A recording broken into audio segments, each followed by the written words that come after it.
ഹരേ കൃഷ്ണ. നമസ്തേ. എല്ലാവരും സുഖമായിട്ടിരിക്കുന്നുണ്ടല്ലോ അല്ലേ? അപ്പോൾ ഇന്ന് മറ്റൊരു കഥയോട് കൂടി തുടങ്ങാം. ശരിക്കും ചുമലിൽ ഭാണ്ഡവുമേറിയാണ് ആ വൃദ്ധൻ എന്ന് നടന്നു പോകുന്നത്. ഒരു ദിവസം കുറച്ച് ചെറുപ്പക്കാർ വന്ന് ചോദിച്ചു, എന്തിനാണ് ഈ ഭാരം ഇങ്ങനെ ചുമലിലെടുക്കുന്നത് എന്ന്. അദ്ദേഹം പറഞ്ഞു, ഇതെനിക്കൊരു ഭാരമല്ല, അതിനുള്ളിലുണ്ടായിരുന്നത് കുറച്ച് മിഠായിയും കുറച്ച് കളിപ്പാട്ടവും ഒക്കെ ആയിരുന്നു. താൻ പോകുന്ന വഴികളിൽ കാണുന്ന കുട്ടികൾക്ക് ആ മിഠായിയും കളിപ്പാട്ടവും എല്ലാം അദ്ദേഹം നൽകുമായിരുന്നു. അപ്പോൾ അവരുടെ ചുണ്ടിൽ വിരിയുന്ന പുഞ്ചിരി, അവരുടെ കണ്ണിൽ വിരിയുന്ന സന്തോഷം, ഇതൊക്കെയാണ് ആ വൃദ്ധന് ഏറ്റവും കൂടുതൽ ആവശ്യമായിരുന്നത്. അല്ലെങ്കിൽ അദ്ദേഹത്തിന് നൽകുന്ന സംതൃപ്തി അതായിരുന്നു. ആ കുട്ടികളുടെ ചിരി കാണാൻ വേണ്ടിയിട്ടാണ്, അല്ലെങ്കിൽ ആ സന്തോഷം കാണാൻ വേണ്ടിയിട്ടാണ് അദ്ദേഹം ആ ഭാരം ഇന്ന് തൻ്റെ ചുമലിൽ ഇങ്ങനെ ഏറ്റി നടന്നത്. നോക്കൂ, ശരിക്കും പറഞ്ഞു കഴിഞ്ഞാൽ ചുമടെടുക്കാതെയും ചുമലിലൊന്നും ഏറ്റാതെയുമുള്ള യാത്ര എന്ന് പറയുന്നത് ശരിക്കും വലിയ ബുദ്ധിമുട്ടൊന്നും ഇല്ല.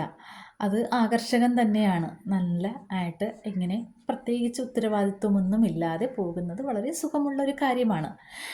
എന്നാൽ ആ യാത്രയിൽ നമുക്ക് ആത്മാഭിമാനമോ അല്ലെങ്കിൽ ആ ഒരു തൃപ്തിയോ ഒന്നും നമുക്ക് ലഭിക്കുകയില്ല എന്നുള്ളതാണ്. ശരിക്കും എന്ത് കാര്യവും എങ്ങനെ എളുപ്പത്തിൽ ചെയ്യാം എന്നതിനേക്കാൾ അത് ചെയ്യുന്നത് കൊണ്ട് എന്ത് പ്രയോജനമാണ് ഉള്ളത് എന്ന് അറിഞ്ഞിട്ട് ചെയ്യുന്നതാണ് എപ്പോഴും നല്ലത്. നടന്നു പോകുന്ന വഴികളിൽ സുഗന്ധം പരക്കുന്നുണ്ടെങ്കിൽ തീർച്ചയായും ആ നടക്കുന്ന ആളുടെ കയ്യിൽ ഒരു പൂവെങ്കിലും ഉണ്ടായിരിക്കും. അതുപോലെ മറ്റുള്ളവർക്ക് വെളിച്ചമേകുന്ന ആൾ ഒന്നുകിൽ സ്വയം ഉരുകിത്തീരുന്നുണ്ടാകും, അല്ലെങ്കിൽ ഒരു ദീപസ്തംഭമായിരിക്കും. ശരിക്കും പറഞ്ഞു കഴിഞ്ഞാൽ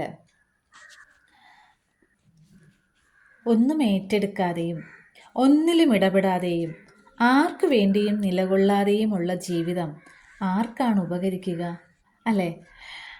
സ്വയം തനിക്കും സന്തോഷം കൊടുക്കുന്നില്ല, മറ്റൊരാൾക്കും സന്തോഷത്തിൻ്റെ ഒരു കണിക പോലും കൊടുക്കുന്നില്ലെങ്കിൽ ആ ജീവിതം കൊണ്ട് എന്തർത്ഥമാണുള്ളത്? അല്ലേ? നാളിതുവരെ ഒരു ചുമട് പോലും എടുത്തിട്ടില്ലെങ്കിൽ, ആർക്കു വേണ്ടിയും ഒരു ചുമട് പോലും എടുത്തിട്ടില്ലെങ്കിൽ ആ ജന്മം കൊണ്ട് എന്ത് പ്രയോജനമാണുള്ളത്? ഒന്ന് ചിന്തിച്ചു നോക്കൂ. എടുക്കുന്ന ഭാണ്ഡത്തിൽ എന്തുണ്ട് എന്നതിലാണ് പ്രയോജനം, അല്ലാതെ ആ ഭാണ്ഡത്തിൻ്റെ ഭാരം എത്രയുണ്ട് എന്നതിലല്ല കാര്യം. ശരിക്കും നമുക്ക് എടുക്കേണ്ട ചുമടുകൾ മാത്രമേ ചുമലിലേറ്റാവുള്ളൂ. അല്ലാത്തവയെ മാലിന്യ കൂമ്പാരത്തിൽ ഉപേക്ഷിക്കുകയാണ് വേണ്ടത്. എന്നാൽ എടുക്കേണ്ട ചുമടുകൾ എടുക്കാതെയും ആവശ്യമില്ലാത്തതെല്ലാം ചുമലിലേറ്റുകയും ചെയ്യുന്നിടത്താണ് ഒരിക്കലും പരിഹരിക്കാനാവാത്ത പിഴവുകൾ സംഭവിക്കുന്നത്. നമുക്ക് ചുറ്റിലും ഉള്ളവർ, അല്ലെങ്കിൽ നമ്മളെ ആശ്രയിച്ച് നിൽക്കുന്നവർക്ക് നമ്മൾ കൊടുക്കുന്നത് ഊർജമാണോ, ഉല്ലാസമാണോ, അല്ലെങ്കിൽ നിസ്സംഗതയാണോ എന്നത് നമ്മുടെ ഭാണ്ഡത്തിൽ എന്തുണ്ട് എന്നത് ആശ്രയിച്ചാണ് ഇരിക്കുന്നത്. അതുകൊണ്ട് തന്നെ സ്വന്തം ഉത്തരവാദിത്തങ്ങളിൽ നിന്നും ഒഴിഞ്ഞു മാറി ജീവിക്കാതെ സ്വന്തം ഉത്തരവാദിത്തങ്ങൾ കണ്ടറിഞ്ഞ് അത് നിറവേറ്റി മുന്നോട്ട് പോകുക എന്നുള്ളതാണ് ഒരു ജന്മത്തിൽ നമുക്ക് ചെയ്യാൻ കഴിയുന്ന കാര്യമെന്ന് പറയുന്നത്. നമ്മളെ ആശ്രയിച്ച് ജീവിക്കുന്നവരുണ്ടെങ്കിൽ അവർക്ക് വേണ്ടതെല്ലാം കണ്ടറിഞ്ഞ് ചെയ്തു പോകുമ്പോഴാണ് ഒരു ജന്മത്തിൻ്റെ തന്നെ ആ ഒരു സായുജ്യം നമുക്ക് കിട്ടുന്നത് എന്നതാണ്. എന്നാൽ അതൊന്നും കണ്ടില്ല എന്ന് നടിച്ചിട്ട് മറ്റുള്ള പല കാര്യങ്ങളും എടുത്ത് ചുമലിൽ വെച്ചിട്ട് അതാണ് തൻ്റെ ഉത്തരവാദിത്തം എന്ന് വിചാരിക്കുന്നത് തെറ്റാണ്. ഓരോരുത്തർക്കും തങ്ങളുടെ ഉത്തരവാദിത്തങ്ങൾ തിരിച്ചറിയാൻ കഴിയണം. ആ ഉത്തരവാദിത്തങ്ങൾ വളരെ ഭംഗിയായി നിർവഹിക്കാനും കഴിയണം. ഹരേ കൃഷ്ണ.